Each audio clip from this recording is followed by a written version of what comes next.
Salut tout le monde, c'est Mathieu. Bah écoutez, j'espère que ça va bien. Aujourd'hui, retour sur du matériel. On va parler d'un mode full mecha en cuivre et en laiton. C'est un mode qui nous vient des Philippines et on va parler du Vanilla. Alors, un mode en full mecha, comme je vous l'ai dit. Pour les caractéristiques, alors on est sur un mode qui fait 93 mm de longueur avec un diamètre de 22 et pour un poids avoisinant les 113 grammes. Après les matériaux. Alors les matériaux, on va avoir plusieurs déclinaisons. Enfin non, on va avoir, oui, plusieurs déclinaisons, parce que je crois qu'on le retrouve autre que du cuivre. Donc là, pour le coup, c'est du cuivre. Ce cuivre, lui aussi, va être en plusieurs déclinaisons. On va avoir euh, une déclinaison, on va dire, normale, avec le tube qui va patiner. Et une version que j'ai ici, qui est dite glacée. Au final, bah, ce qui va se passer, c'est qu'il y a un revêtement qui est sur le tube, hein, qui empêche l'oxydation du cuivre. Donc en fait, il va rester tel quel, et donc du coup, ça va vous demander moins d'entretien. Voilà. Après, vous avez aussi des top cap et bottom cap qui sont eux en laiton, avec à l'intérieur des connecteurs qui eux aussi sont en cuivre. Donc voilà, ce qu'on va faire, c'est qu'on va aller en gros plan voir un petit peu à quoi ça ressemble de plus près. Et puis bah c'est parti, on y va. Donc voici à quoi ressemble de plus près notre mode. Donc comme vous pouvez le voir ici sur le tube, on va avoir un logo, bah, reprenons le nom du mode, hein, donc Vanilla. À savoir qu'il y a une version aussi qui existe où à la place du nom du mode, vous avez le logo du fabricant, donc Smoke Mountain. Donc voilà, donc très simple, hein, on a un tube avec un bottom, un top qui eux pardon sont en laiton. On va bah, justement dévisser tout ça. On va voir à quoi ça ressemble. Donc un switch qui est réglable. Donc voilà, ici avec un connecteur qui lui est en cuivre avec un isolant en Delrin. Derrière, eh bien, le switch, vous avez le logo de l'entreprise, donc le Smoky Mountain que vous pouvez retrouver ici, hein. Ça dépend de la version que vous allez avoir. Alors, il faut savoir que ce switch peut se locker, hein. On peut avoir un lock. Malheureusement, je vais être très franc avec vous, c'est que je n'ai pas entretenu, mais vraiment pas du tout, du tout, du tout, du tout ce mode. Ça va faire 3 4 mois que je l'ai et je l'ai pas entretenu et du coup maintenant je pense que j'ai une partie à l'intérieur du lock qui a dû s'oxyder et qui du coup bloque. Et malheureusement je peux pas le locker et voilà. Bon bah c'est de ma faute, je le reconnais, mais à la base il a bien un lock pour ce mode. Voilà. Enfin, pour ce switch. On va voir la partie tube, donc je vais dévisser top, et on y reviendra après. Donc la partie tube, donc comme je vous ai dit, j'ai une partie glacée avec un revêtement qui permettra la non-oxydation du tube. Donc voilà, voilà à l'intérieur que du full copper, donc du cuivre. Voilà. Hop. Et on va aller sur la partie top, donc toujours elle aussi en laiton, avec le pin qui est en cuivre, qu'on va retrouver de l'autre côté. Donc le voici, avec pareil un petit isolateur, je ne sais pas si vous le voyez bien noir là, ici, pour un isolant, donc en Delrin. Et vous avez bah, votre connecteur qui est en deux fois en fait, hein. Vous avez une partie qui va faire contact, qui se règle avec la Q, et une autre partie qui elle va se régler aussi, qui va faire une connexion avec votre atomiseur. D'ailleurs, on va voir comment on fait tout ça. Donc je vais prendre un atto, hein, quelconque. Donc, hop. Alors, je vais serrer à fond, vous allez voir. À fond En fait, ce qui va se passer, c'est qu'il va y avoir du gap, vous voyez. Donc là, je ne suis pas flush du tout. Donc ce que je vais faire, c'est que cette partie-là, là, où j'ai mon doigt, hop, en dessous, là, voilà, je vais la dévisser. Alors, je vous montre. Hop, je dévisse. Et là, je vais pouvoir mettre mon atto flush. On revisse ici pour qu'il y ait bien contact, hein. Hop là, voilà.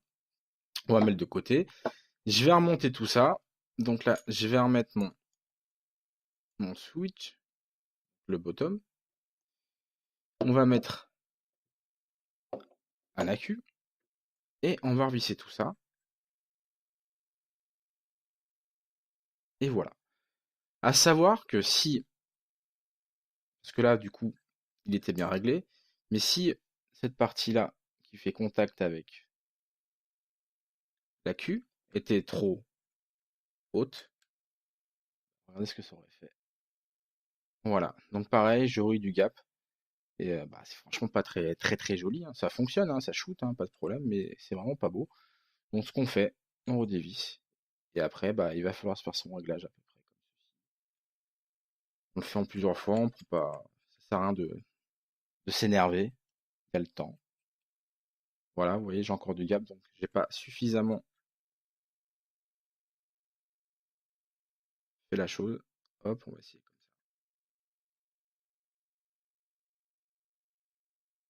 Et voilà, donc maintenant, voilà, vous voyez, je suis tout flush.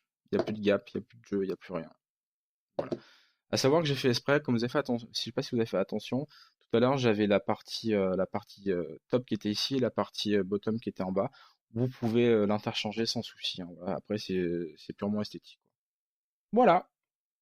Allez, on va voir bah, un petit peu comment ça va, hein. Donc alors je l'ai monté sur un Caterpillar, donc un dripper. Je vous conseille vivement de l'utiliser avec un dripper parce que je pense vraiment que ce mode a été conçu pour dripper, vraiment. Donc Caterpillar, c'est parti.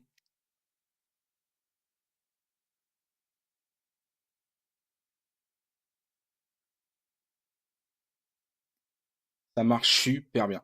On a une super conductivité, on a un switch avec un ressort à l'intérieur qui est hyper souple, hein.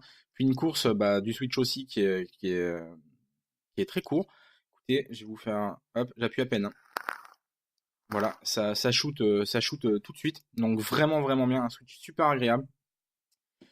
Donc après voilà, pour conclure par rapport à mon ressenti par rapport à ce mode, on, on a un mode qui est très très facile d'utilisation, hein. Voilà, un tube, un top, un bottom, on met son accu, on fait son réglage par rapport à son accu, hop, on met son atto, pareil, on fait son réglage de son atto, on fait feu et c'est parti. Ça fonctionne vraiment très très très très, très bien. Maintenant, s'il faut chipoter, hein, c'est vraiment du chipotage, hein. S'il faut vraiment chipoter, ça va être la partie peut-être entretien qui peut être un peu relou. Donc moi je vais parler de ma version. Donc déjà le tube, bah, on l'entretient pas parce qu'il y a le revêtement qui est là pour la protection, pour éviter l'oxydation du cuivre. Maintenant, entretenez bien vos connecteurs et votre laiton, surtout les connecteurs. Et puis le laiton que vous avez pu le voir avec mon switch, hein, je suis convaincu, allez à 90%, je suis convaincu que si mon switch ne se déloque plus, enfin se log plus plutôt, c'est dû au fait que je n'ai pas entretenu cette partie laiton. Voilà, après voilà, c'est de ma faute, hein, mais voilà, je vous conseille franchement vraiment de bien l'entretenir, cette partie connecteur et cette partie laiton, pour pas avoir des mésaventures comme j'ai pu avoir. Alors, pour conclure, donc, comme vous avez pu le voir, je n'ai pas parlé de l'entretien, je n'ai pas fait de gros plan ou je ne sais quoi sur l'entretien, tout simplement bah, parce que moi, de mon côté, je ne l'ai pas entretenu. Maintenant, je vous invite à aller voir la vidéo de mon acolyte du Vap Show, Nono. Wesh Moret, toi-même tu sais, ça c'est dit. Donc, je vous invite à aller voir la vidéo de Nono, qui lui avait fait aussi la revue du Vanilla et qui nous montre comment entretenir son tube et puis le top et le bottom en laiton et puis les connecteurs. Donc, il vous montre comment faire et puis les produits qu'il utilise etc. Je vous invite, si vous souhaitez voir comment ça s'entretient, bah sa vidéo. Voilà. Bah écoutez, on a fait le tour concernant ce mode. Comme je vous ai dit, hein, c'est pas franchement une revue, c'est plus un retour me concernant. Donc voilà. Bah écoutez, prenez soin de vous, vapez bien. Puis une petite dédicace au TS du Vap Show. D'ailleurs, oui, le TS du Vap Show, n'oubliez pas, on a un TS, hein, on a un TeamSpeak, c'est un serveur vocal où on peut discuter, échanger sur la vape, mais pas que. Donc vidéo de Seb et les vapes, qui explique comment venir. Sur le Facebook du Vap Show aussi, on vous explique comment nous rejoindre. Et puis il y a aussi la vidéo de Nono, Geek Vaps, qui explique comment aussi venir. Voilà. Donc là-bas, il y a plein de gens cool. Il y a que des Moret, Pascal Muka, Dudul, etc. Les copains, Patrice Roseba et Keja et bien d'autres. Voilà. Allez, salut tout le monde, prenez soin de vous, et puis surtout, vapez bien et voilà. Allez, ciao, ciao.